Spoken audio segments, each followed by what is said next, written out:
Storytelling is really about trying to gain access to an arc of unfolding experience.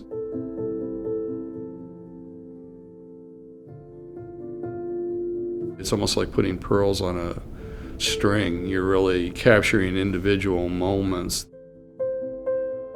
Each scene in that story may have a different purpose and fulfill a different function, but together it really represents a totality that no single image alone could represent.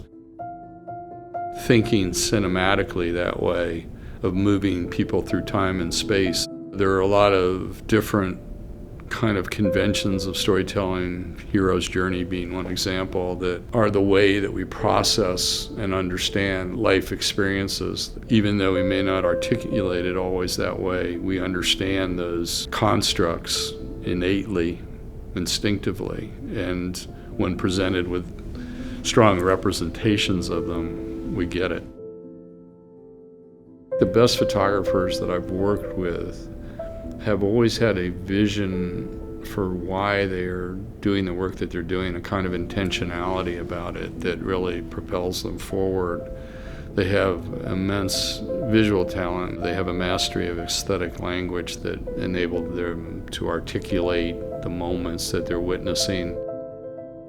The most successful visual storytelling is based on the idea that while specific moments are being observed and captured, whether it's video or stills, at the same time those situations reflect a deeper truth about the human condition that the photographer who's bearing the witness is able to discern. And their ability to capture that and reveal it really depends on them having the trust of the people they're observing, so that they're willing to share those intimacies. And I think it really starts with the idea that you are a novice and that you are entering a community with no prior knowledge. You're a blank slate, a tabula rasa, upon which they can write their story.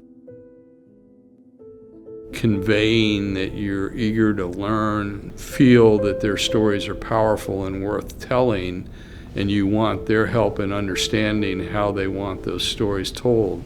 All those things add up to really forging a kind of communication that builds trust. Once an initial bond of trust begins to be forged, it's essential that the photographer remain humble and be willing to be vulnerable, in the sense of not being in control of the situation and not knowing everything that needs to be known in the moment. They're willing to allow room for the serendipitous encounter that can often be the emotional charge that drives a particularly strong revelation. Being vulnerable, remaining focused, being calm, being observant, being tenacious.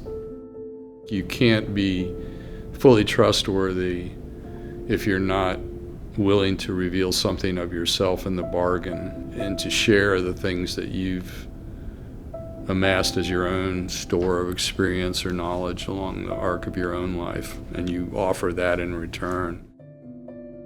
If you listen to the world will tell you things, reveal patterns and possibilities that if you're not looking and you're not listening, you're not going to see or hear.